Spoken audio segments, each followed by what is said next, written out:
The rain came down like bullets against the threadbare canvas tent, and Penelope Harmon huddled in the corner, wondering if dying from cold would hurt less than the bruises already covering her arms.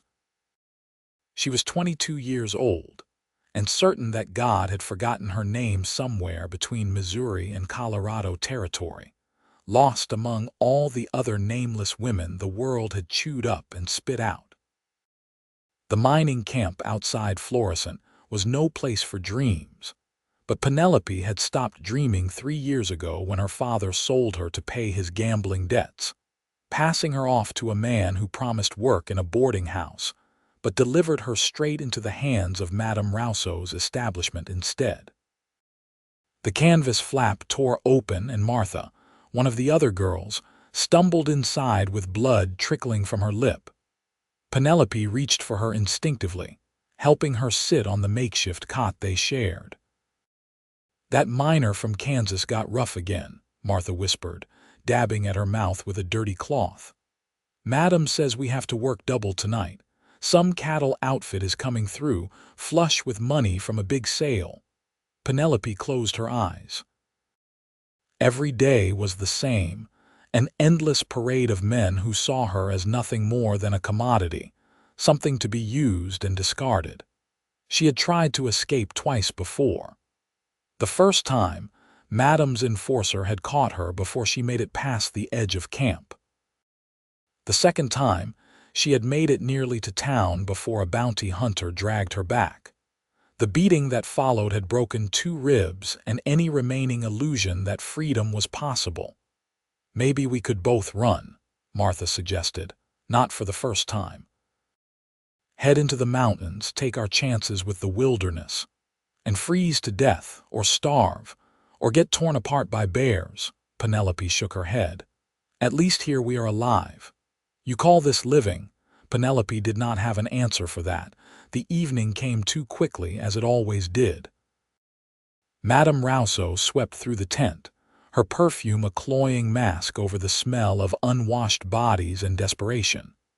She was a handsome woman in her 40s, dressed in silk that seemed obscene in this rough place, her dark hair pinned in elaborate curls that must have taken hours. "Clean yourselves up," she ordered, her French accent still thick despite 20 years in America. "The Ironwood Ranch outfit is in town. I want you girls looking your best. These cowboys have real money, not the scraps those miners throw at you." Penelope dragged herself to the basin of cold water they shared and splashed her face, trying to wash away the exhaustion that had settled into her bones. She looked at her reflection in the cracked mirror someone had propped against a tent pole. Pale skin, dark circles under green eyes that used to sparkle, blonde hair that hung limp and lifeless. She barely recognized herself anymore. The saloon was already packed when Madame herded them through the back entrance. The air was thick with tobacco smoke and the smell of whiskey, loud with the sounds of men celebrating. Penelope moved through the crowd like a ghost, letting her mind drift somewhere far away as hands grabbed at her waist and voices called out crude propositions. She was pouring whiskey for a table of card players when she felt eyes on her, different from the usual leering stares. Looking up, she found herself meeting the gaze of a man standing near the bar. He was tall, maybe in his late 20s, with dark hair that curled slightly at his collar and eyes so blue they seemed to cut through the smoke-filled room. He wore clean clothes, a black vest over a white shirt, and there was something in the way he carried himself that spoke of authority. A rancher, she guessed, probably the owner of that Ironwood outfit Madame had mentioned. He looked away first, turning back to his conversation with another cowboy, but Penelope felt something shift in her chest, a strange flutter she had thought beaten out of her long ago. "Stop daydreaming and get back to work," Madame hissed, appearing at her elbow. "That is Zachary Ironwood. His ranch is one of the biggest in the territory. If he takes an interest in you, you smile and you do whatever he wants. Understood?" Penelope nodded numbly, moving to the next table, trying to ignore the way her hands had started trembling. She told herself it meant nothing. Men looked at her all the time. This was no different. But an hour later, when a drunk miner grabbed her arm hard enough to bruise and tried to pull her onto his lap, it was Zachary Ironwood who intervened. "Let her go." His voice was quiet, but it carried an edge that made the miner's friend step back. "Mind your own business, Ironwood. I paid for her time. You paid for a drink. You did not pay for the right to manhandle anyone." Zachary's hand rested on the miner's shoulder, not quite a threat, but close enough. "Let her go, and we will forget this happened." The miner released Penelope with a shove that sent her stumbling. She caught herself on a nearby chair, her heart pounding. Men fought over her sometimes, but never like this. Never with this kind of cold control. "You all right?" Zachary asked, and Penelope found herself looking into those blue eyes again.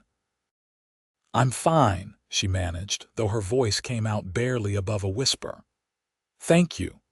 He nodded and returned to the bar, leaving Penelope staring after him, confusion warring with something she did not want to name. Hope was dangerous here. Hope got you hurt. The night dragged on. Penelope served drinks, deflected groping hands, and tried to forget the way Zachary Ironwood had looked at her, like she was a person instead of property. When Madame finally released them near dawn, Penelope stumbled back to the tent and collapsed onto the cot, too exhausted even to cry. She woke to raised voices outside. Sitting up, she found Martha already awake, peering through a gap in the canvas. "What's happening?" "That rancher from last night. He is talking to Madame. They have been arguing for 10 minutes. Penelope's stomach twisted. Had she done something wrong? Would Madame punish her for the incident with the miner? The tent flap opened and Madame stepped inside, her expression unreadable. "Penelope, come with me." "What did I do?" "Just come." Penelope followed on shaking legs, prepared for another beating, another threat, another reminder that she was nothing and no one. But when she stepped outside into the weak morning sunlight, she found Zachary Ironwood waiting beside a wagon, his hat in his hands. "Miss Harmon," he said, and Penelope was so shocked to be called Miss instead of girl or something cruder that she almost forgot to respond. "I have made Madame Rousseau an offer to buy out your contract. She has accepted. If you are willing, I would like to offer you a position at my ranch as a housekeeper.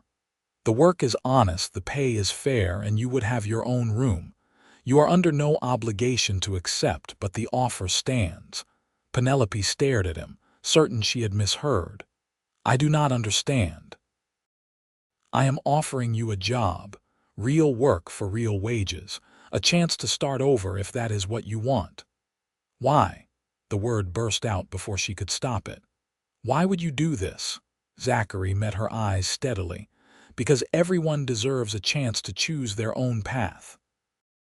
Because what I saw last night was wrong and I am in a position to do something about it. You do not have to decide right now. Think it over and if—" "Yes." Penelope did not let him finish. "Yes, I will come with you." Behind her, Madame made a disgusted sound. "Such drama. Your things are in the tent, girl. Get them and go. And do not come crawling back when you realize honest work is harder than spreading your legs." Penelope flinched at the crude words but did not let them stop her. She ran back to the tent, grabbed the small bundle that contained everything she owned in the world and hugged Martha briefly. "Maybe you'll get out too," she whispered. "Maybe," Martha said, but they both knew she did not believe it. Zachary helped Penelope into the wagon with a courtesy that felt surreal after years of rough treatment. He climbed up beside her and took the reins, guiding the horses away from the mining camp without looking back. Penelope kept twisting around, half expecting Madame's enforcer to come chasing after them, but the camp disappeared behind a hill and nothing followed but dust. My ranch is about 15 miles north of Florissant, Zachary said, breaking the silence. We run about 3,000 head of cattle, and I have a dozen men working for me. Most of them are decent, but they are cowboys and they can be rough around the edges. If any of them give you trouble, you come straight to me. Understood? Yes, sir. And you can call me Zachary. No need for formality. Penelope nodded, her hands twisted in her lap. She could not shake the feeling that this was some kind of trick, that any moment the illusion would shatter, and she would find herself back in that tent, the brief taste of freedom just another cruelty. "Why did you really do this?" she asked quietly. "Men do not just buy out prostitutes to be kind." Zachary was quiet for a long moment, his eyes on the road ahead. "My mother was a servant in a big house in St. Louis before she married my father. She told me stories about how the other servants were treated, how some of them disappeared when the master's sons got them in trouble, how they had no power and no choices. When I saw you last night, I saw her in you. Someone trapped with no way out. I swore when I built my ranch that I would never stand by and watch someone suffer if I had the power to help, so I helped. That is all." "That is not all," Penelope said. "That is everything." They rode in silence after that, but it was a different kind of silence, less oppressive than the one Penelope had lived in for 3 years. The Colorado landscape rolled past, all high plains and distant mountains, the July sun warm on her face. She let herself breathe deeply for the first time in forever, tasting air that was not thick with smoke and desperation. The Ironwood Ranch appeared on the horizon like something from a dream. The main house was 2 stories, built of sturdy timber with a wide porch that wrapped around 3 sides. Behind it stood a large barn, several smaller outbuildings and corrals filled with horses. Everything spoke of success and careful management, a far cry from the squalor of the mining camp. A woman in her 50s emerged from the house as they pulled up, wiping her hands on her apron. She had gray hair pulled back in a neat bun and eyes that took in everything at a glance. "This is Clara," Zachary said, helping Penelope down from the wagon. "She has been running my household since I built this place. Clara, this is Penelope Harmon. She will be helping you with the housework." Clara's sharp eyes softened as she looked at Penelope. "Lord, child, you look half-starved. Come on inside and let's get some food in you." Penelope followed her into the house, overwhelmed by the simple cleanliness of it all. Wood floors that were swept and polished, curtains that were not stained or torn, furniture that was solid and well made. It seemed impossible that this was real, that she was really here. Clara led her to a kitchen that was larger than the entire tent she had shared with Martha, with a cast iron stove and shelves lined with supplies. She sat Penelope down at a table and began pulling out bread, cheese, and cold chicken from the previous night's dinner. "Eat," she ordered. "And then we will talk about what happened to you and what happens next."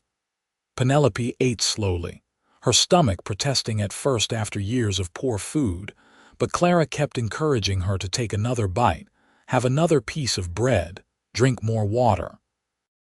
When she finally pushed back from the table, Penelope felt more full than she had in memory. "Now then," Clara said, settling into the chair across from her. "Zachary told me where he found you. I am not going to pry into your past unless you want to share it. What matters is that you are here now and you are safe. You will have your own room upstairs. The work is real but not backbreaking. Cooking, cleaning, mending, the usual household tasks. You will eat 3 meals a day with me and Zachary. Your wages are $15 a month plus room and board. 1 day a week is yours to do with as you please. If you ever want to leave, you are free to go with a month's wages to help you get started wherever you want to go. Does that sound fair?" Penelope could only nod, tears streaming down her face. $15 a month was more money than she had ever held at once in her life.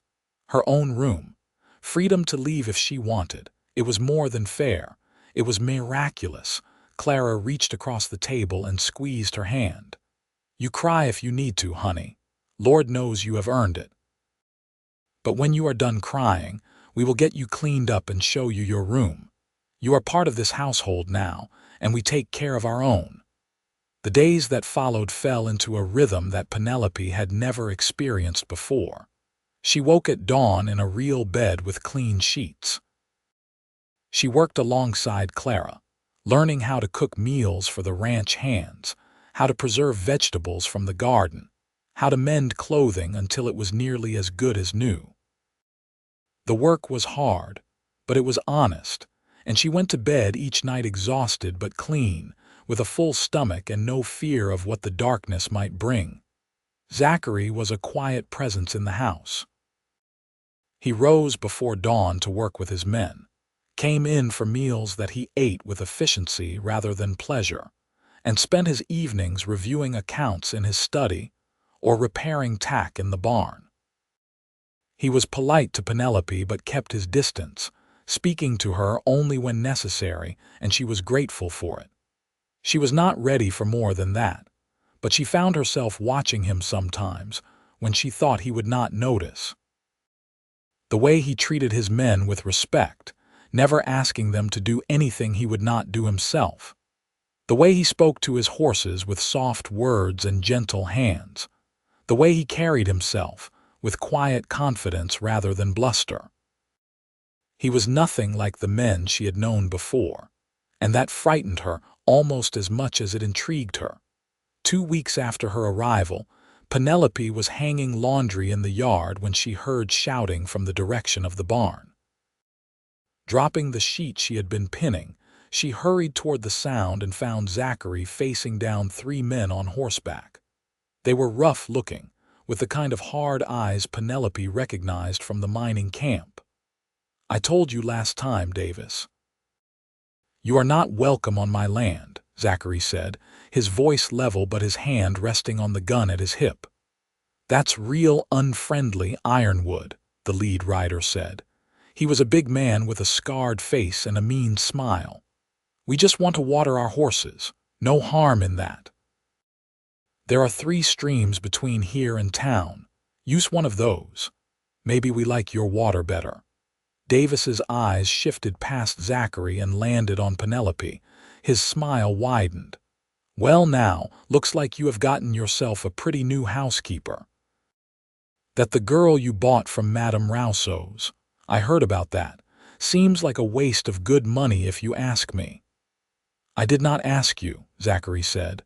"And you have 5 seconds to get off my property before I make you leave." Davis laughed, but it was an ugly sound. "You think you are so much better than the rest of us, do not you? Building your fancy ranch, playing the gentleman. But I know what you really want from that girl. Same thing we all want." Zachary moved so fast Penelope barely saw it. One moment he was standing still. The next he had Davis's horse by the bridle and was staring up at the man with eyes that had gone cold as winter. "You will apologize to Miss Harmon," he said quietly, "and then you will leave. And if I ever see you on my land again, I will shoot you for trespassing. Am I clear?" Something in Zachary's voice must have convinced Davis he was serious, because the sneer faded from his face. "My apologies, miss," he muttered, tipping his hat to Penelope. "We will be going now." Zachary released the bridle and stepped back, watching until the 3 men had ridden out of sight. Then he turned to Penelope, and some of the hardness left his expression. "Are you all right?" "Yes," Penelope said, though her heart was racing. "Who were they? Trouble?" "Davis runs with a gang that steals cattle and causes problems for honest ranchers. They have been a thorn in my side for 2 years." He paused. "I am sorry you had to hear that. I should have sent you inside." "I have heard worse," Penelope said. "Much worse." Their eyes met, and something passed between them, an understanding that needed no words. Zachary nodded slowly. then returned to the barn, leaving Penelope standing in the yard with her hands still trembling and her heart doing strange things in her chest. That night, as Penelope lay in her bed listening to the wind whisper through the pine trees outside her window, she let herself think about the way Zachary had defended her. Not because he owned her or because he expected something from her, but simply because it was right. She thought about the way he looked at her sometimes when he thought she was not paying attention, with a kind of gentle curiosity, as though he was trying to figure out a puzzle. She thought about the sound of his voice when he said her name, the simple courtesy of it, and she felt something crack open inside her chest, something that had been frozen for so long she had forgotten it was there. It terrified her. July gave way to August, and the work continued. Penelope learned to bake bread that came out golden and perfect, to plant herbs in the kitchen garden, to iron Zachary's shirts until they were crisp and clean. Clara taught her with endless patience, and slowly, Penelope felt herself becoming someone new. Not the frightened girl who had been sold by her father, not the hollow woman who had survived Madame Rousseau's establishment, but someone different, someone who laughed at Clara's stories about the early days of the ranch, someone who felt pride when a meal turned out well, someone who was maybe, possibly, learning to be herself. And through it all, Zachary was there, a constant presence that she found herself increasingly aware of. The way he thanked her for his meals, the way he always wiped his boots before coming inside, the way he fixed the stuck window in her room without her having to ask.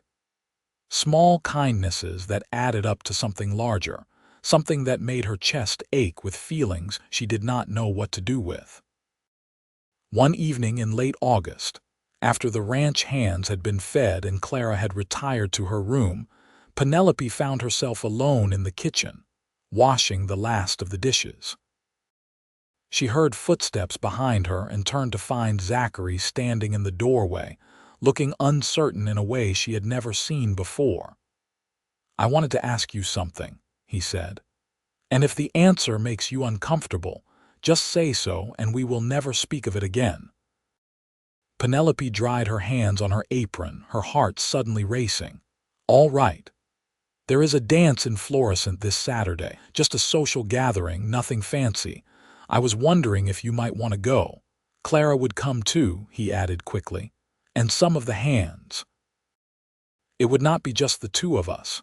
I thought you might enjoy getting out, seeing more of the town, maybe meeting some other women your age." Penelope stared at him. A dance? When was the last time she had done something just for enjoyment? When was the last time anyone had asked her what she wanted, rather than telling her what to do? "I do not know how to dance," she said finally. A smile tugged at the corner of Zachary's mouth. "Neither do most of the men who will be there. That has never stopped anyone before." "Why are you asking me?" The smile faded, and Zachary looked down at his hands, turning his hat in a slow circle. "Because I would like to spend time with you. Because I enjoy your company. Because I think you deserve to have some joy in your life, and maybe I could be part of that. But only if you want. I'm not going to pressure you, Penelope. I am just asking." The use of her name, soft and careful, made something flutter in Penelope's chest. She had been so afraid for so long, afraid of men and what they wanted, afraid of hope and what it might cost her. But standing here in this warm kitchen, looking at Zachary's earnest face, she found that she was tired of being afraid. "Yes," she said. "I would like to go to the dance." The smile that broke across Zachary's face was like sunrise, and Penelope felt something in her ease just a little. The days leading up to Saturday were filled with a nervous anticipation that Penelope had not felt in years. Clara, delighted by the news, insisted on making Penelope a new dress from fabric that had been stored in a trunk upstairs. It was simple, a deep green cotton that matched her eyes, with a fitted bodice and a full skirt that swirled when she turned. "You look beautiful," Clara said, pinning up Penelope's hair on Saturday afternoon. Like a real lady. I do not feel like a lady, Penelope admitted, staring at her reflection. I feel like I am playing pretend. That is how everyone feels, honey. We are all just pretending to be grown-ups and hoping no one notices we have no idea what we are doing. Clara secured the last pin and stepped back. There. Perfect. Now go show Zachary before he wears a hole in the porch from pacing. Penelope descended the stairs slowly, holding her skirt so she would not trip. Zachary was indeed on the porch, dressed in clean black trousers and a white shirt with a string tie. He looked up as she emerged, and his expression did something that made Penelope's breath catch. "You look lovely," he said quietly. "Thank you. So do you. Look lovely, I mean. Handsome. You look handsome." Penelope felt heat rise in her cheeks. "I am going to stop talking now." Zachary laughed, a genuine sound that lit up his whole face. "Please do not. I like it when you talk." The ride into Florissant was pleasant, the late afternoon sun casting everything in gold. Clara kept up a steady stream of conversation about who would be at the dance, and which families were feuding, and which young men were courting which young women. Penelope listened with half an ear, too aware of Zachary sitting beside her, his shoulder occasionally brushing hers when the wagon hit a rut in the road. Florissant was a small town, just a main street with a handful of businesses, a church, and a school that doubled as a community hall. The dance was already in full swing when they arrived, fiddle music spilling out into the evening air along with laughter and the stomp of boots on wooden floors. Zachary helped both women down from the wagon, then offered Penelope his arm. "Ready?" "No," Penelope said honestly. "But let's go anyway." The hall was packed with people, ranchers and their families, shop owners from town, a few miners who had cleaned up for the occasion. Penelope felt eyes on her as they entered, curious and assessing. She knew what they were thinking, what they must have heard. The girl Zachary Ironwood bought from the brothel. She lifted her chin and kept her hand on Zachary's arm, refusing to show shame for things that had been done to her, not by her. Ironwood, a man with a sheriff's badge pinned to his vest, approached them, smiling. "Good to see you. And this must be Miss Harmon. I am Sheriff Garrett. Welcome to Florissant." "Thank you," Penelope managed. "Do not let the gossips bother you," Sheriff Garrett said, lowering his voice. "Most folks in this town are decent people. They will judge you on who you are, not where you have been." Before Penelope could respond, a woman about her age appeared at the sheriff's elbow. She was pretty, with dark curls and a friendly smile. "You must be Penelope." "I am Sarah Garrett, the sheriff's daughter. I have been dying to meet you. We have so few women our age around here." Sarah linked her arm through Penelope's and gently extracted her from Zachary's side. "You do not mind if I steal her for a bit, do you, Zachary? The women are all gathering by the refreshment table, and I want to introduce her around." Zachary looked at Penelope, clearly asking permission. When she nodded, he released her with obvious reluctance. "Save me a dance." "Yes," Penelope promised. Sarah led her across the hall, chattering about the town and the people, and Penelope found herself relaxing despite her nerves. Sarah introduced her to a dozen women, from ranchers' wives to the school teacher to the woman who ran the general store. Most were kind, asking polite questions about where she had come from and how she was settling in at the ranch. A few were cold, their eyes disapproving, but they were in the minority. "Do not worry about them," Sarah whispered, nodding toward a cluster of older women who were whispering behind their fans. "They are the town biddies. They disapprove of everything and everyone. Last month they tried to run off the new preacher because he allowed women to speak during Bible study." Penelope laughed despite herself, and it felt good, like stretching muscles that had been cramped too long. The music shifted to a waltz, and suddenly Zachary was there, appearing at her elbow as though summoned. "May I have this dance?" Penelope let him lead her onto the floor, her heart hammering. She did not know the steps, but Zachary was patient, guiding her through the movements with a gentle pressure on her back, his hand warm around hers. They stumbled a few times, and once Penelope stepped on his foot hard enough to make him wince, but he just smiled and told her she was doing fine. "Are you having a good time?" he asked as they turned slowly among the other couples. "Yes," Penelope said, surprised to find it was true. "I cannot remember the last time I did something like this. Then we will have to do it more often." They were so close that Penelope could see the flecks of silver in Zachary's blue eyes, could smell the clean scent of soap and leather that clung to him. She thought about what it would be like to let herself care for this man, to open up the parts of herself she had locked away for safety. The idea was terrifying and thrilling in equal measure. "Why are you looking at me like that?" Zachary asked softly. "I am trying to figure you out," Penelope admitted. "You are not like other men I have known." "I hope that is a good thing." It is just strange. "You have been nothing but kind to me, and I keep waiting for the moment when you will demand payment for that kindness." Zachary's jaw tightened. "I want nothing from you except what you choose to give freely.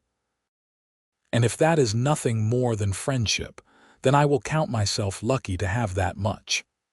And if I wanted to give more," the question hung between them as they swayed to the music. Zachary's hand tightened on hers just a little.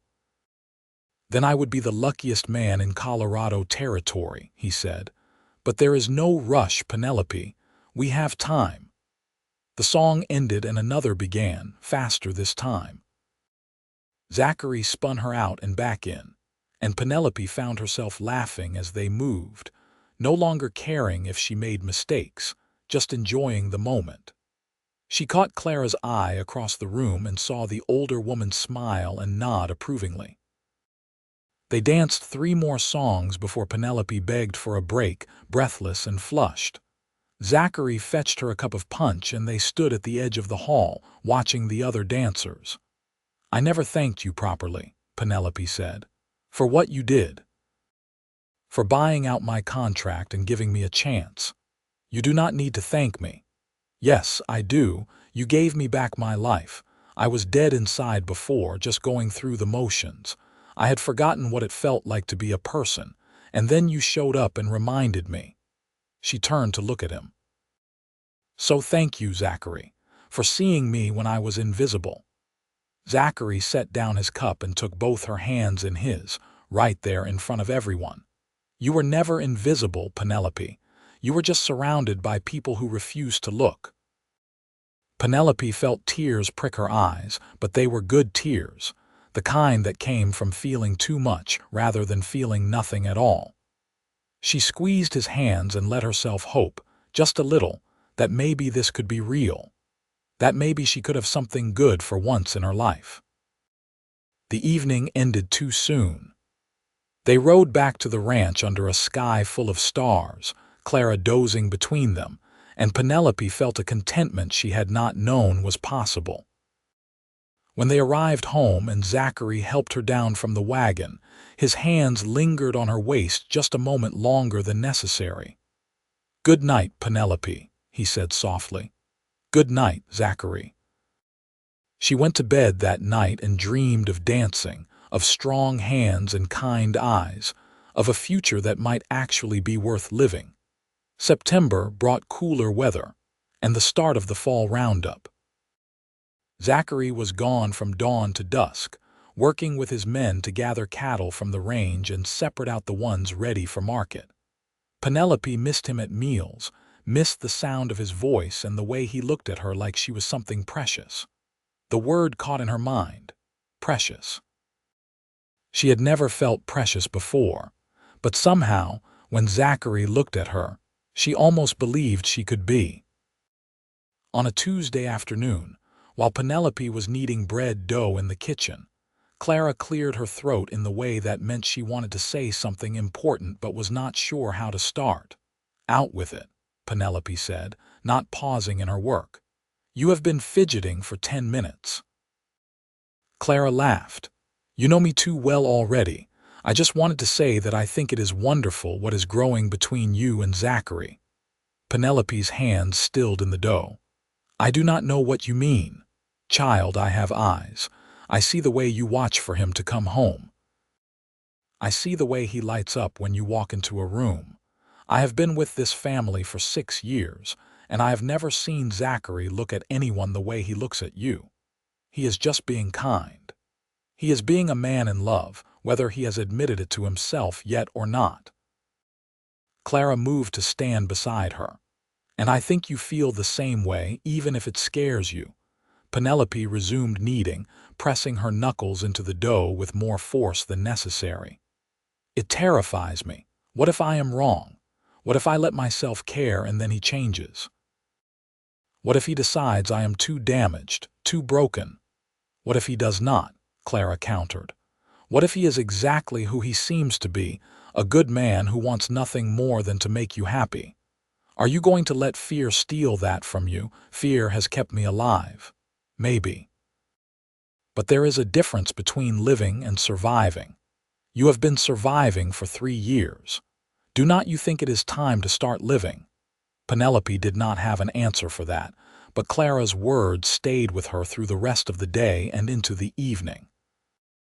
When Zachary finally returned, covered in dust and exhausted, Penelope had his dinner waiting and coffee hot on the stove.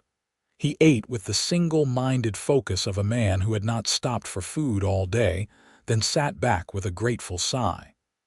"That was delicious. Thank you. You are welcome." Penelope poured him more coffee, then surprised herself by sitting down across from him instead of returning to the kitchen. "Tell me about your day." Zachary looked startled but pleased. "Not much to tell. Rounded up about 200 head from the east pasture. Lost half a day chasing down a steer that decided he did not want to join the herd. Found evidence that Davis and his gang have been cutting our fences again. Is that dangerous? Annoying more than dangerous. They are trying to spook me, make me think they can hurt my operation whenever they want." Zachary rubbed his eyes. "I have reported it to the sheriff, but unless we catch them in the act, there is not much the law can do." "I worry about you," Penelope said, the words spilling out before she could stop them. "When you are out there, I worry that something will happen." Zachary reached across the table and covered her hand with his. "I am careful, and I have good men watching my back. I know. But I still worry." His thumb traced circles on the back of her hand, and Penelope felt warmth spread up her arm and settle in her chest. This was new territory, this thing building between them, and she did not know the rules. But she knew she did not want him to let go. "Penelope," Zachary said quietly, "can I ask you something?" "Yes." "You think you might ever be able to see me as more than just your employer, as someone you could maybe care about?" Penelope's heart was suddenly loud in her ears. "I already do." The smile that spread across Zachary's face was soft and wondering. "Really, really. You scare me a little because I have never met anyone like you, but yes, I care about you, more than I probably should." "There is no should when it comes to feelings," Zachary said. He turned her hand over in his, studying her palm like it held secrets. "I have cared about you since the night I saw you in that saloon, looking so lost and scared but trying so hard to be brave. I knew I had to do something. I told myself it was just about helping someone in need, but I think part of me knew even then that you were going to matter to me." "I am not whole," Penelope whispered. "There are parts of me that are broken, maybe forever. Then we will work around the broken parts. Or we will heal them together if that is possible. But I do not need you to be perfect, Penelope. I just need you to be you." Penelope felt tears sliding down her cheeks, but she did not wipe them away. "I do not know how to do this. I have never been with anyone who wanted me for me. Then we will figure it out together. We will go slow. We will only do what feels right. And if you need me to back off, you just say the word and I will." "I do not want you to back off," Penelope said. "I want you to stay right here and keep holding my hand and looking at me like that." "Like what? Like I matter, like I am precious." Zachary's eyes went soft. "That is because you are precious, more than you know." They sat like that for a long time, hands joined across the table while the lantern burned low and the night settled around the ranch. It was not a kiss, not yet, but it was a promise. A beginning. October arrived with frost on the windows and aspens turning gold in the mountains. The roundup was complete, and most of the cattle had been driven to market in Denver, bringing a profit that had Zachary planning improvements for the spring. The ranch settled into the slower rhythm of approaching winter, and Penelope found herself falling into a new routine, one that included Zachary. They talked in the evenings after Clara had gone to bed, sitting in the parlor while a fire crackled in the hearth. Zachary told her about his childhood in St. Louis, how his father had died when he was 16 and left him with nothing but a small inheritance and a dream of building something in the West. How he had worked as a ranch hand for 5 years, learning everything he could before buying this land and starting his own operation. How lonely it had been, building success, but having no one to share it with. Penelope found herself telling him things she had never told anyone. About her mother's death when she was 12. About her father's slow descent into drinking and gambling. About the night he had told her she was going with a man to work in a boarding house, and she should be grateful for the opportunity. About the horror of realizing what he had really sold her into and the slow death of her spirit over the 3 years that followed. "I hate him," she said one night, staring into the fire. "My father. I know I should forgive him. That is what good people do, but I cannot. He took my life and traded it for money to feed his vices, and I will never forgive him for that." "You do not have to," Zachary said. He was sitting beside her on the sofa, close enough that she could feel his warmth but not touching. "Some things do not deserve forgiveness." "Does that make me a bad person?" "It makes you human, and it makes you honest." He paused. "For what it is worth, if I ever meet your father, I will probably hit him." Penelope laughed despite herself. "That would be worth seeing." "Would you want to see him again if you could?" "No, never. That part of my life is over. I do not want any reminders." Zachary nodded, and they sat in comfortable silence until Penelope felt her eyelids growing heavy. She leaned sideways, not quite meaning to, and her head came to rest on Zachary's shoulder. She felt him tense, then slowly relax, his arm coming up to wrap around her shoulders. "Is this all right?" he asked softly. "Yes," Penelope murmured. "This is perfect." She fell asleep like that, wrapped in warmth and safety. And when she woke hours later to find Zachary gently shaking her shoulder and suggesting she might be more comfortable in her own bed, she went upstairs with a smile on her face. The first snow came in early November, a light dusting that made everything look clean and new. Penelope stood on the porch wrapped in a shawl, watching the flakes drift down, and felt Zachary come to stand beside her. "First winter at the ranch," he said. "Are you ready for it?" "I have no idea. I have never really experienced a mountain winter before. It gets cold. Sometimes we are snowed in for days at a time, but the house is solid and we have plenty of supplies. We will be fine." "We," Penelope repeated. She liked the sound of that word, the togetherness it implied. "Penelope." Zachary turned to face her, and there was something serious in his expression. "I need to tell you something." Her stomach tightened with sudden anxiety. "What is it?" "I am in love with you. I have been for a while now, but I did not want to say anything until I was sure you were ready to hear it. And maybe you are not ready, and that is all right. but I could not go another day without you knowing." Penelope stared at him, snowflakes catching in her hair and melting on her cheeks. Love. The word felt too big, too important, too dangerous. "I do not know if I know how to love anyone," she whispered. "I am not sure I have anything left to give." "That is not true. You have so much to give, Penelope.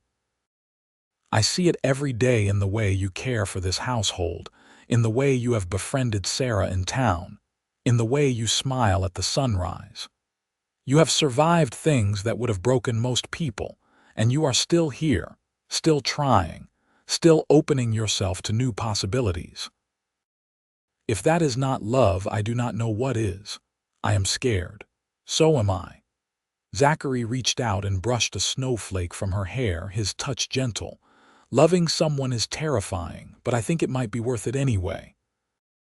Penelope thought about all the nights she had lain awake in her room, thinking about this man, about how he had given her back her life without asking for anything in return, about how safe she felt in his presence, how seen.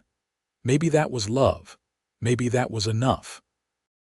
"I think I might love you too," she said slowly. "I do not know for sure, because I have nothing to compare it to. But when I think about leaving here, about not seeing you every day, it feels like something inside me is tearing. And when you look at me the way you are looking at me right now, I feel like I could be anyone, do anything. Like I am not broken after all." "You were never broken," Zachary said fiercely. "Hurt, yes, damaged by things that were done to you, but never broken." He cupped her face in his hands, his touch careful, giving her every chance to pull away. When she did not, when she leaned into his touch instead, he smiled. "Can I kiss you?" Penelope's heart was racing, but she nodded. Zachary lowered his head slowly, giving her time to change her mind, and then his lips met hers in a kiss that was soft and sweet and nothing like anything Penelope had experienced before. There was no demand in it, no taking. Just a question and an answer, a promise and a hope. When they pulled apart, Penelope was crying, but they were good tears. "That was my first real kiss," she said. "My first one that mattered." Zachary pulled her close, wrapping his arms around her while snow fell around them. "Then I am honored to have been the one to give it to you." They stood like that for a long time, holding each other while the world turned white around them, and Penelope felt something inside her settle into place. She was home. She was safe. She was loved. December came with deep snow and bitter cold. The ranch hands spent most of their time in the bunkhouse or the barn, venturing out only to feed the animals and break ice on the water troughs. Clara, delighted by the romance blossoming under her nose, made herself scarce in the evenings, retiring early to her room and leaving Zachary and Penelope alone by the fire. They kissed often now, slow explorations that made Penelope's toes curl and her heart race. Zachary never pushed for more, seemed content with these simple intimacies, and Penelope loved him for it. She was healing in his arms, learning what it meant to be touched with tenderness instead of force. One evening, as they sat together on the sofa with Penelope tucked against his side, she found herself asking a question that had been nagging at her. "Why did you never marry? Before, I mean. You are 28, successful, handsome. Surely there were women who would have been interested." Zachary was quiet for a moment, his fingers tracing lazy patterns on her shoulder. "There were a few I courted over the years, nice women, respectable, but it never felt right. I always felt like I was play-acting, pretending to be someone I was not. And then I saw you, and it was like something clicked into place, like I had been waiting my whole life without knowing what I was waiting for. That is terribly romantic. It is the truth." He pressed a kiss to the top of her head. "What about you? Did you ever think about marriage before?" "I used to," Penelope admitted. "When I was young, maybe 14 or 15, I had all these silly dreams about meeting a good man and falling in love and having a house full of children. But then my mother died and everything fell apart, and those dreams seemed childish. Now I am not sure what I want. You do not have to know yet. We have time." But privately, Penelope was beginning to know exactly what she wanted. She wanted this, every day for the rest of her life. She wanted to wake up beside Zachary and fall asleep in his arms.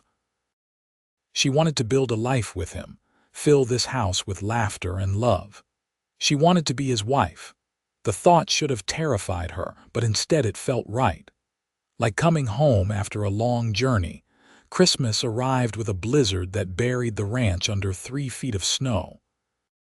They were snowed in for 4 days, just the 3 of them and the ranch hands who were housed in the bunkhouse.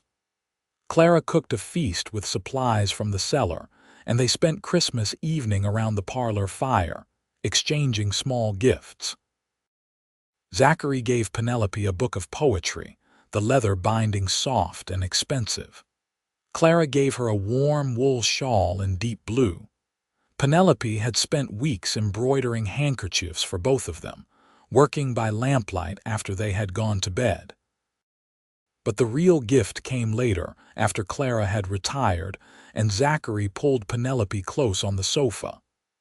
"I have something else for you," he said, reaching into his pocket. He pulled out a small box and handed it to her with shaking hands. "You do not have to answer right now. You do not have to answer at all if you are not ready, but I wanted you to have this and to know what I am hoping for." Penelope opened the box with trembling fingers. Inside, nestled in velvet, was a simple gold band with a small diamond that caught the firelight. "Marry me," Zachary said softly. "Not now, not until you are ready. But someday. Be my wife, Penelope. Let me spend the rest of my life making you happy. Let me show you every day how precious you are." There it was again. That word, precious. Penelope looked at the ring, then at Zachary, then back at the ring. "Yes," she whispered. "Yes, I will marry you." Zachary's face transformed with joy. He took the ring from the box and slid it onto her finger, and it fit perfectly, like it had been made for her. Then he kissed her with a passion that took her breath away. And Penelope kissed him back with everything she had, pouring 3 years of pain and fear and loneliness into this one perfect moment.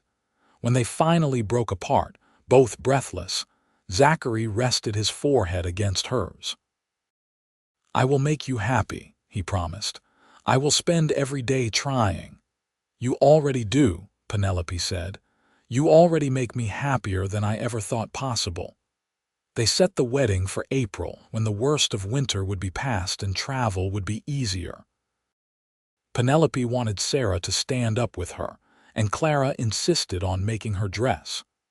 The months between the engagement and the wedding passed in a blur of planning and preparation. Penelope threw herself into it with an enthusiasm that surprised her, realizing that she was actually excited about the future for the first time in years. The winter eased its grip slowly. February brought a thaw. Then March arrived with mud and the first green shoots in Clara's kitchen garden. Zachary hired another ranch hand to help with the spring work, a quiet young man named Pete who was good with horses and minded his own business. Penelope's dress took shape under Clara's skilled hands, ivory silk with lace at the sleeves and collar. It was the most beautiful thing Penelope had ever worn, and when she tried it on for the final fitting, she barely recognized herself in the mirror. She looked like a bride. She looked happy. "Oh, honey," Clara said, tears streaming down her face. "You are absolutely beautiful." "Do you think Zachary will like it?" "I think Zachary will forget how to breathe when he sees you." The week before the wedding, Penelope was in town with Sarah, picking up ribbons for the bouquet, when they encountered a group of women outside the general store. Most smiled and offered congratulations, but one woman, thin and sharp, featured with a permanent look of disapproval, stepped directly into Penelope's path. "Miss Harmon," she said, her voice dripping with false sweetness. "Or should I say, almost Mrs. Ironwood." How wonderful that Zachary is making an honest woman of you." Penelope felt her stomach drop. She knew this woman, Mrs. Margaret Winters, one of the town biddies Sarah had warned her about. "How kind of you to say," Penelope managed. "Although I must admit, I am surprised he is actually going through with it. Marrying a woman with your history. So brave of him, really. Most men would want someone pure for a wife." The words hit like physical blows. Penelope felt her face flame and her throat tighten. She opened her mouth, but no words came out. Sarah, however, had plenty of words. "Mrs. Winters, I suggest you remember that bearing false witness is a sin, and spreading malicious gossip about a woman who has done nothing to you is about as low as a person can get. Penelope is one of the finest women I know, and if you have a problem with that, you can take it up with my father, the sheriff." Mrs. Winters sniffed. "I am simply stating facts, dear. No, you are being cruel for the sake of cruelty. Now move aside before I forget my manners entirely." Mrs. Winters stepped back, her face mottled with anger, but Sarah swept past her with Penelope in tow. They made it around the corner before Penelope's composure cracked and she started to cry. "Do not listen to her," Sarah said fiercely, pulling Penelope into a hug. "She is a miserable woman who gets her joy from making others feel small. You are not what happened to you, Penelope. You are who you choose to be." "But she is right," Penelope sobbed. "I am not pure. I am damaged goods. Maybe Zachary deserves someone better." "Zachary deserves you. And you deserve him, and anyone who says otherwise can go straight to hell." The vehemence in Sarah's voice startled a laugh out of Penelope. She wiped her eyes and took a shaky breath. "Thank you for defending me. That is what friends do. Now come on, let's get those ribbons and get out of here." But the encounter stayed with Penelope, poisoning her excitement. That night, as she sat with Zachary by the fire, she found herself pulling away when he tried to kiss her. "What is wrong?" he asked immediately. Penelope told him about Mrs. Winters, her voice flat. When she finished, Zachary was quiet for a long moment, his jaw tight. "Do you want to call off the wedding?" he asked finally. "What? No, do you? Of course not. But if you are having doubts, if you think I deserve someone better, I need to know." "I am not good enough for you," Penelope whispered. "That woman was right. You should be marrying someone respectable, someone without a past." Zachary took her hands, gripping them tightly. "Listen to me very carefully, Penelope. You are the only woman I want. Not some hypothetical respectable woman with no past, not anyone else. You, with all your history and all your scars and all your strength. You survived things that would have destroyed most people, and you came out the other side still capable of love, still willing to trust. That does not make you damaged. That makes you extraordinary. But people will talk. They will always judge me. Let them talk. Let them judge. I do not care what they think. The only opinions that matter are mine and yours, and I know the truth. I know who you are, and I love you, all of you. Do you believe me?" Penelope looked into his eyes and saw nothing but sincerity and love. Slowly she nodded. "Yes, I believe you." "Good. Now, are you going to marry me in 3 days, or are you going to let that bitter old woman take away your happiness?" A smile tugged at Penelope's lips. "I am going to marry you, and then I am going to spend the rest of my life making you glad you chose me." "I am already glad," Zachary said, pulling her close. "I have been glad since the moment I met you." The wedding day dawned clear and bright, the April sun warm and the sky impossibly blue. Penelope dressed in her room with Clara and Sarah fussing over her, pinning wildflowers in her hair and adjusting her veil. When she looked at herself in the mirror, she saw a woman transformed, not by the dress or the flowers, but by hope, by love, by the knowledge that she was about to marry a man who truly saw her and loved her anyway. The ceremony was held in the church in Florissant, with what seemed like half the county in attendance. Penelope walked down the aisle on Sheriff Garrett's arm, since she had no father she wanted to claim, and her eyes locked on Zachary standing at the altar. He was wearing a black suit that made his blue eyes even more striking, and when he saw her, his face lit up with such pure joy that Penelope felt tears prick her eyes. The preacher spoke about love and commitment, and the sacred bond of marriage. Penelope barely heard him, too focused on Zachary's hands holding hers, warm and steady and sure. When it came time for the vows, Zachary's voice was clear and strong. "I, Zachary Ironwood, take you, Penelope Harmon, to be my wife. I promise to love you, honor you, and cherish you for all the days of my life. I promise to be your safe harbor, your partner, and your biggest champion. I promise to remind you every day how precious you are to me." There was that word again, precious. Penelope felt something inside her unclench, some final knot of fear and doubt releasing its hold. "I, Penelope Harmon, take you, Zachary Ironwood, to be my husband," she said, her voice shaking slightly but gaining strength. "I promise to love you, honor you, and cherish you for all the days of my life. I promise to build a home with you, to stand beside you through whatever comes, and to never stop being grateful for the day you saved my life."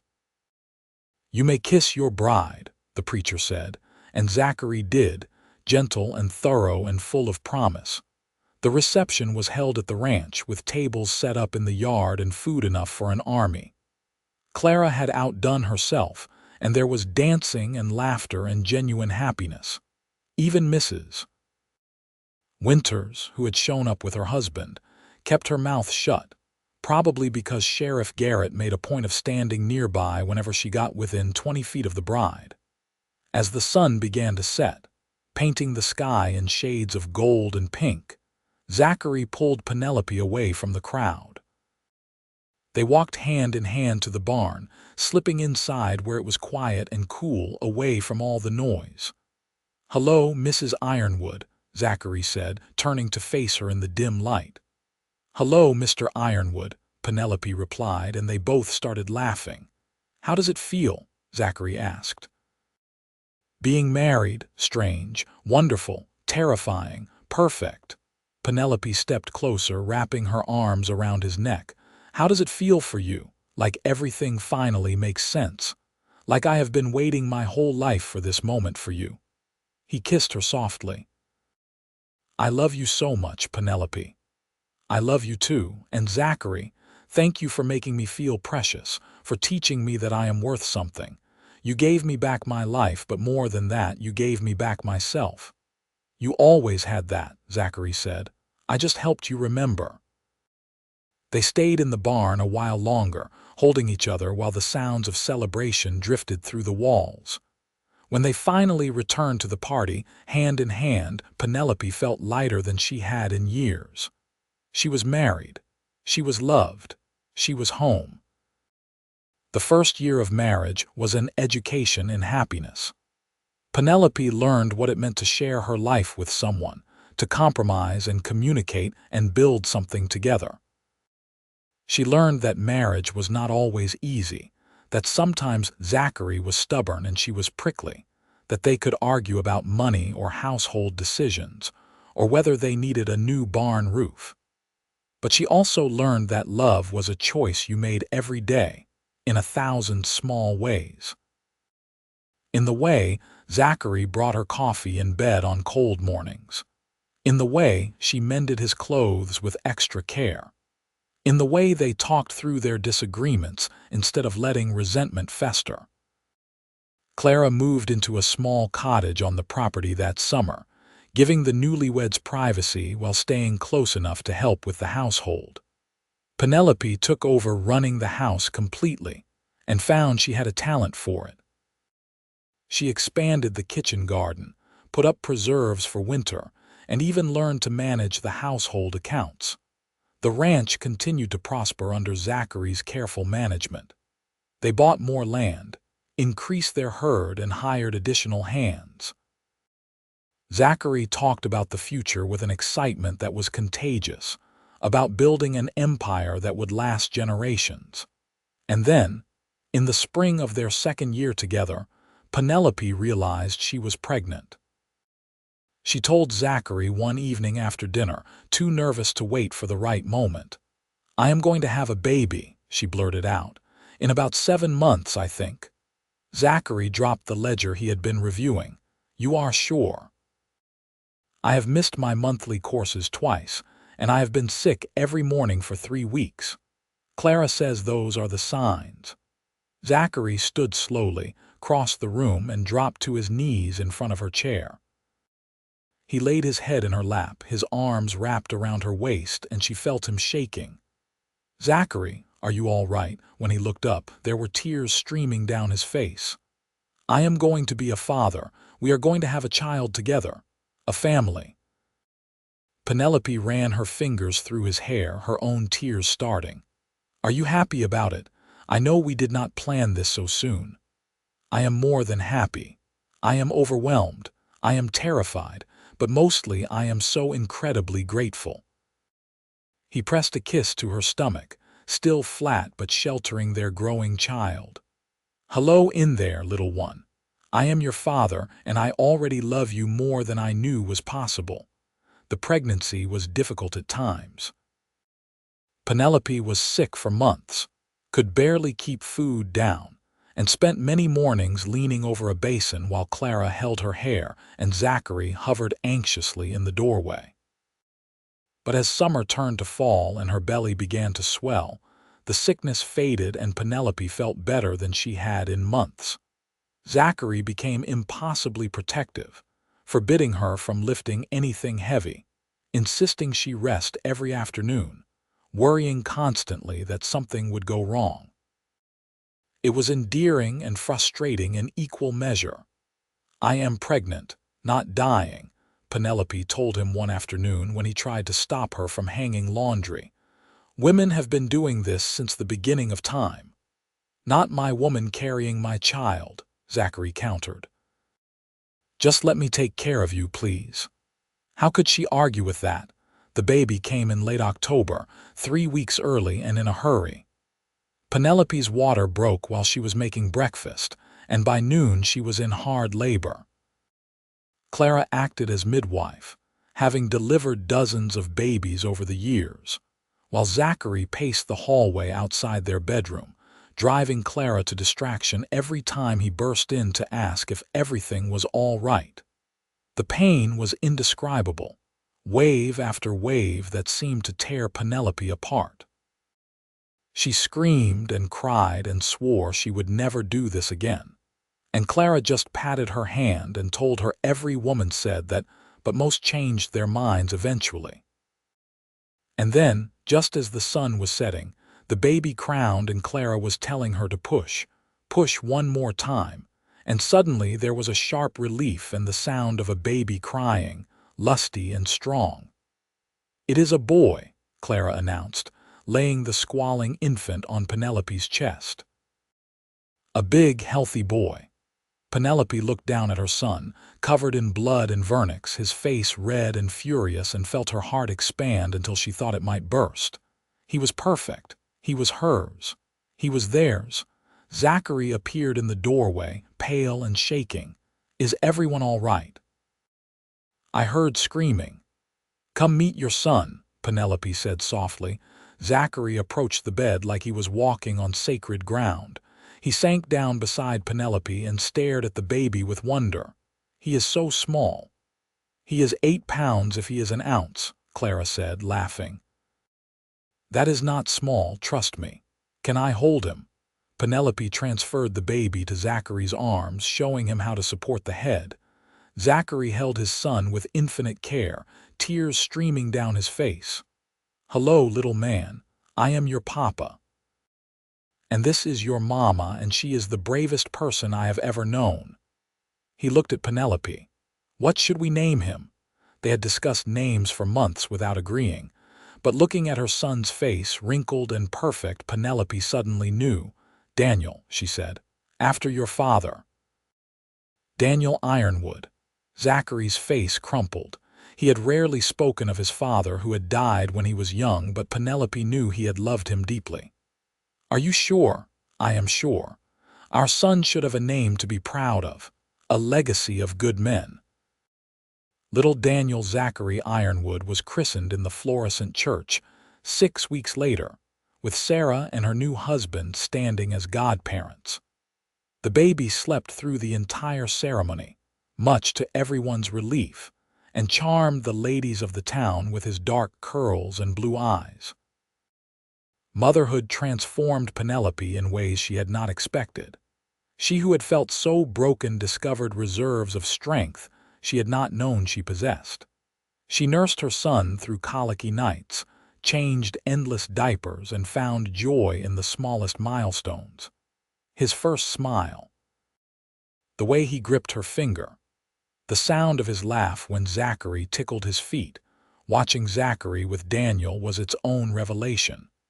He was a devoted father, spending every free moment with his son, talking to him like he was a tiny adult, singing off key lullabies that made Penelope laugh.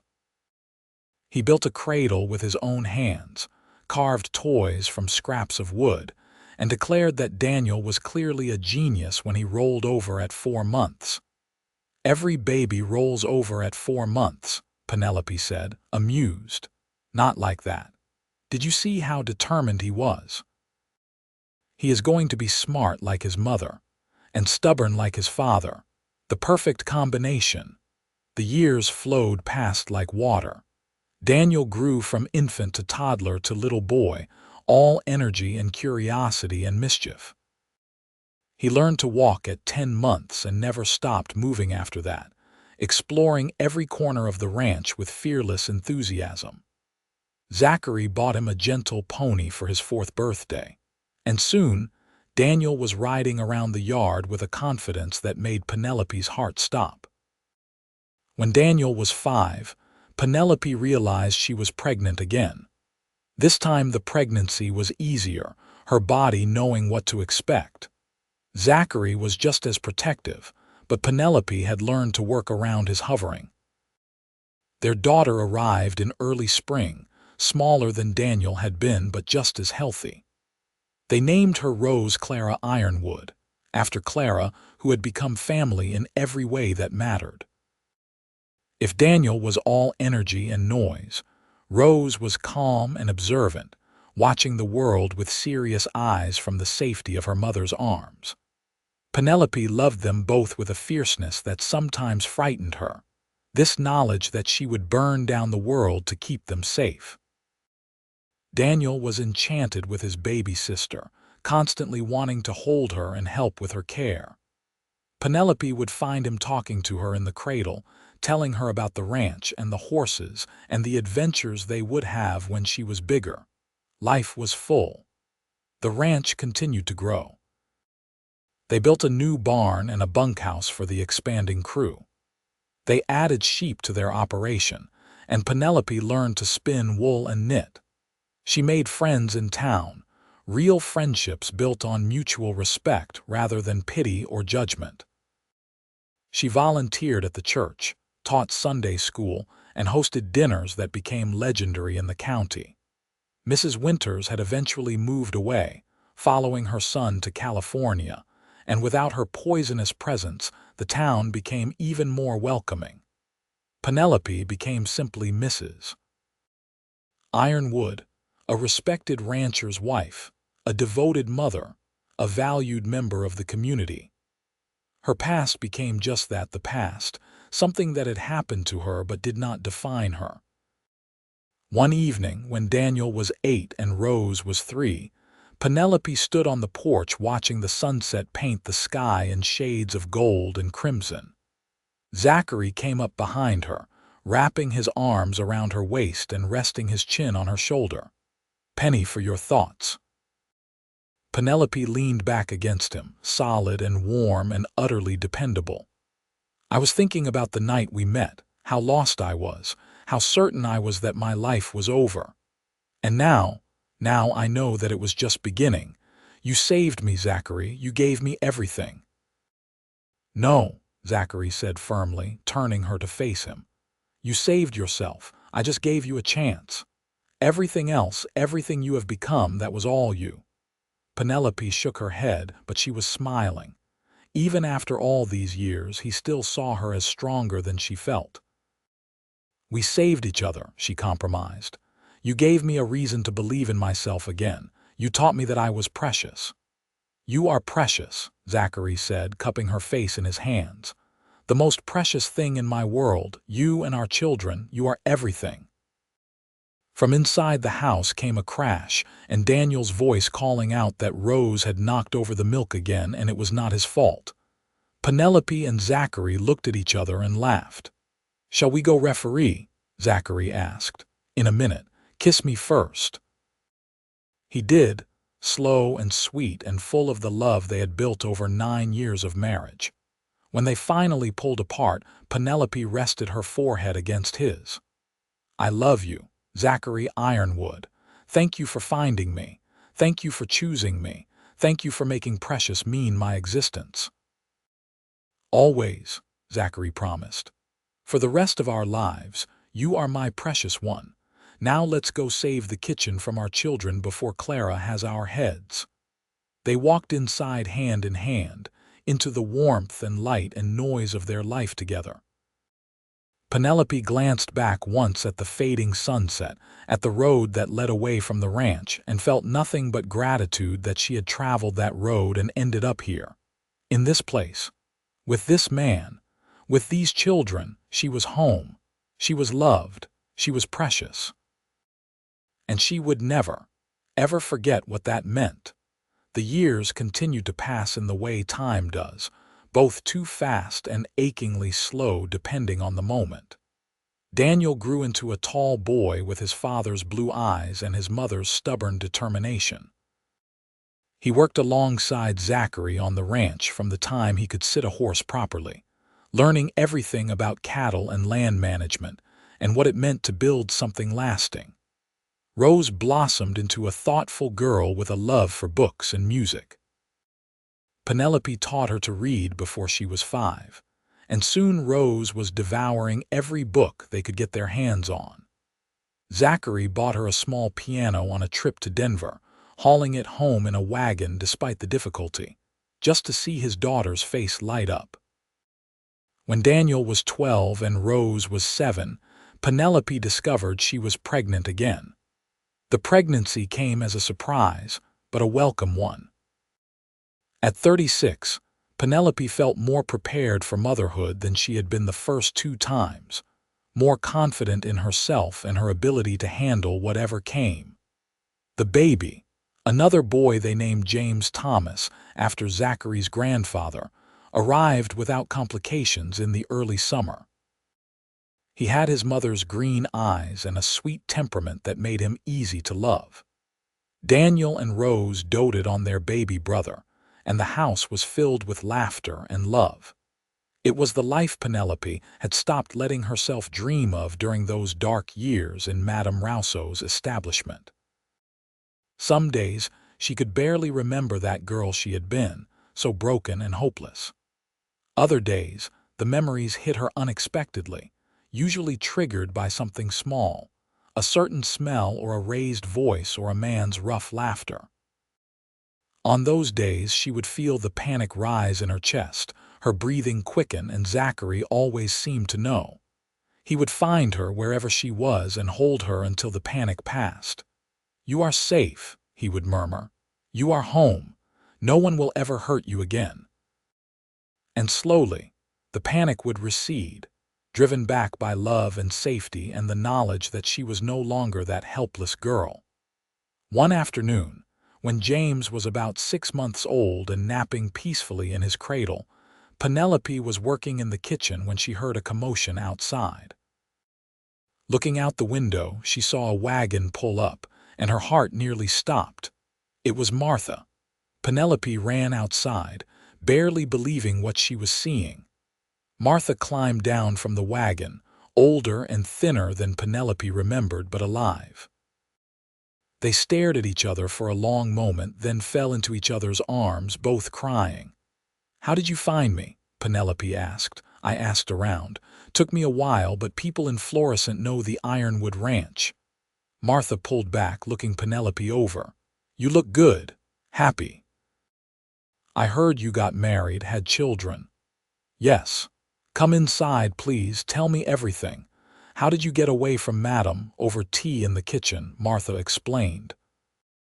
She had saved every penny she could hide. And finally, 2 years ago, she had run during a snowstorm when Madam's attention was distracted by a fire in one of the tents. She had made it to Denver and found work as a seamstress, honest work that paid barely enough to survive, but gave her freedom. "I thought about you often," Martha said. "Wondered if you had made it, if you were all right. I am so glad you did." "Stay," Penelope said impulsively. "We have room, and I could use help with the children and the house. The work is honest and the pay is fair, and you would be safe here." Martha's eyes filled with tears. "Are you serious?" "Completely. Zachary will agree, I know he will. Please, Martha, let me help you the way I was helped." When Zachary came in for dinner and heard the story, he immediately agreed. They set Martha up in a room in the house, and she became part of the household, helping with the children and the housework, and slowly, like Penelope before her, healing from the wounds the past had left. The ranch continued to thrive. They expanded their operations, buying more land and increasing their herds.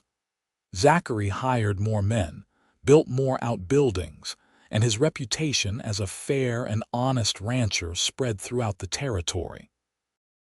When Colorado achieved statehood in 1876, there was talk of Zachary running for the state legislature, but he declined, saying his place was on the ranch with his family. Daniel grew into a fine young man, taking on more and more responsibility on the ranch. At 18, he was as skilled as any of the hired hands, and Zachary began training him to eventually take over the operation. Rose, at 13, was talking about becoming a teacher, much to Penelope's pride. And James, at 6, was a happy whirlwind of energy and questions, keeping everyone on their toes. Penelope was 40 now, with silver beginning to streak her blonde hair. She looked at herself in the mirror sometimes and was surprised by the woman looking back. Laugh lines around her eyes. A softness to her face that came from contentment. She looked like someone who had been loved well and often, and it was true. One spring evening, as they were preparing for bed, Zachary pulled Penelope close. "You know what day it is," Penelope thought. "Thursday. It is the anniversary of the day I first saw you. 18 years ago today, I walked into that saloon and my life changed forever." Penelope wrapped her arms around his neck. "You remember the exact day?" "I remember everything about that night. The way you looked so lost but were trying so hard to hide it. The way you flinched when that miner grabbed you. The way your eyes met mine for just a moment and I knew I had to do something." He pressed a kiss to her forehead. "Best decision I ever made." "Best thing that ever happened to me," Penelope countered. "You taught me that I mattered, that I was precious. You made that word mean my existence instead of just an empty adjective. And you taught me what it means to love someone completely, to build a life together, to be a father." Zachary pulled her toward the bed. "Come here, Mrs. Ironwood. Let me show you how precious you still are to me." Penelope went willingly, gratefully, into the arms of the man who had saved her life in every way a person could be saved. They made love with the ease and familiarity of 18 years together, but it was no less meaningful for its familiarity. Every touch was a promise kept. Every kiss was a renewal of vows. Every whispered word of love was a miracle, given and received. Afterwards, lying in the darkness with Zachary's arm around her and his breathing deep and even, Penelope thought about the girl she had been and the woman she had become. That girl would have been astonished by this life, by the depth of happiness it was possible to feel. That girl could never have imagined lying here, safe and loved, with children sleeping in the rooms down the hall and a future stretching bright before her. "Thank you," she whispered to Zachary, though he was already asleep. "Thank you for everything." The years rolled on, bringing changes and challenges as they always did. Daniel married at 23, a sweet girl from town named Lucy, and they had their first child a year later, making Penelope and Zachary grandparents. Watching Zachary hold his grandson for the first time, Penelope felt her heart overflow with joy. Rose went to Denver to attend normal school and become a teacher, just as she had dreamed. She came home for summers and holidays, full of stories about her students and her life in the city. James grew into a young man who loved the ranch but also loved books, torn between following in his father's footsteps and pursuing education. Zachary encouraged him to do both, to learn as much as he could while also learning the ranch, saying that smart ranchers would be the future. Martha met a widower in town, a shopkeeper named Henry, and married him when she was 41. Penelope stood up with her at the wedding, both women crying happy tears for the second chances they had found. Clara passed away peacefully in her sleep at 72, and Penelope mourned her deeply. Clara had been more than an employee, more than a friend. She had been family, a mother figure when Penelope needed one most. Life continued its rhythm of joy and sorrow, gain and loss, all the ordinary miracles that make up a well-lived life. Through it all, Zachary was her constant, her rock, her home. They had their arguments, their difficult days, their moments of frustration with each other, but the foundation of love they had built was unshakable. On their 25th wedding anniversary, Zachary surprised Penelope with a trip to Denver, just the two of them. They stayed in a fancy hotel, ate in restaurants, and went to the theater like a proper city couple. It felt strange and wonderful to be just the two of them again, without children or ranch responsibilities. "You remember our wedding night?" Zachary asked as they walked back to the hotel under a sky full of stars. "Of course. You were so nervous you could barely get your tie off." "I was terrified I would do something wrong, that I would somehow hurt you or scare you." Penelope squeezed his arm. "You were perfect. You have always been perfect for me. Not perfect, but trying. Always trying." He stopped walking and turned to face her. "I want you to know something. These have been the best 25 years of my life. Every day with you has been a gift. You made me into the man I wanted to be. You gave me a family and a purpose beyond just building a ranch. You made my life matter. You made my life possible," Penelope said simply. "Before you, I was just surviving. After you, I started living. You taught me what precious really means.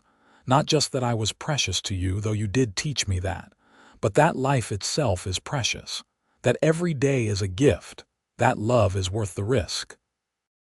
They kissed there on the street, two people in their 40s who had weathered storms and come out stronger, still choosing each other after all these years. The train ride home the next day was peaceful. Penelope watched the landscape roll by, all familiar now after so many years in Colorado. This was her home, truly and completely. Not just the ranch, but this whole territory, these mountains and plains and vast skies. This was where she belonged. When they pulled up to the ranch, the whole family was waiting. Daniel and Lucy with their two children. Rose home from Denver for a visit. James with books tucked under his arm as always.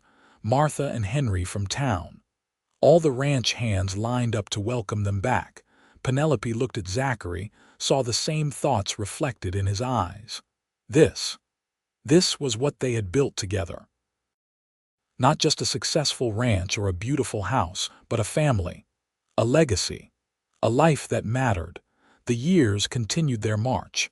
Grandchildren arrived, filling the ranch with noise and laughter again.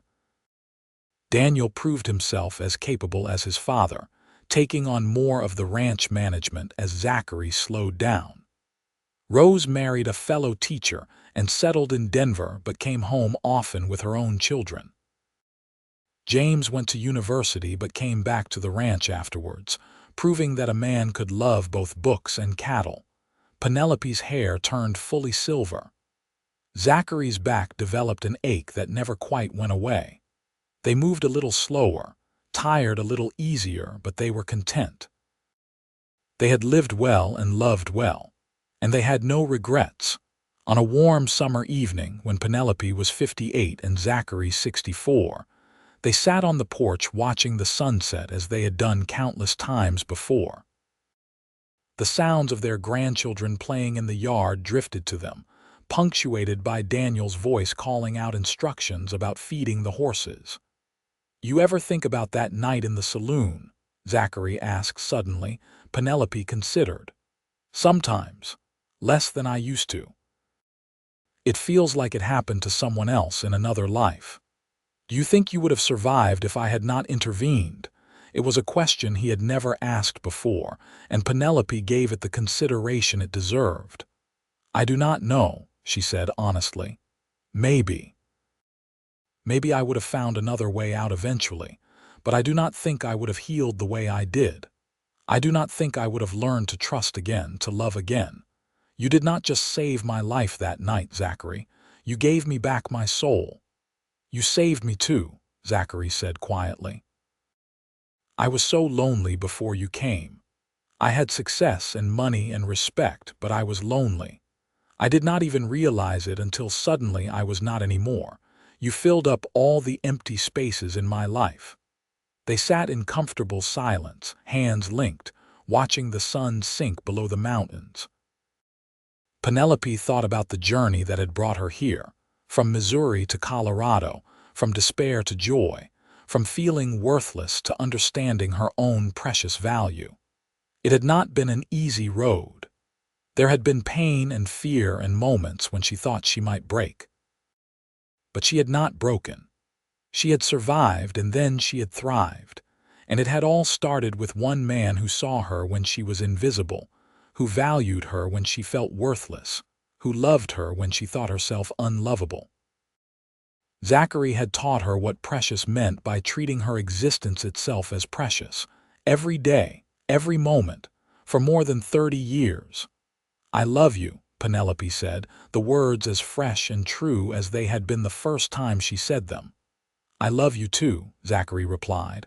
"My precious one." Always. They sat together as the stars began to appear, one by one, in the darkening sky. Behind them, the house was bright with lamplight and loud with family. Before them, the land stretched out, all theirs, built with hard work and determination and love. And between them, after all these years, was a bond that nothing could break. Penelope had started her adult life believing she would never feel precious, that she was nothing more than property to be used and discarded. But Zachary Ironwood had shown her differently. He had made precious mean her existence, and in doing so, he had given her the world. It was a gift she would be grateful for every day for the rest of her life.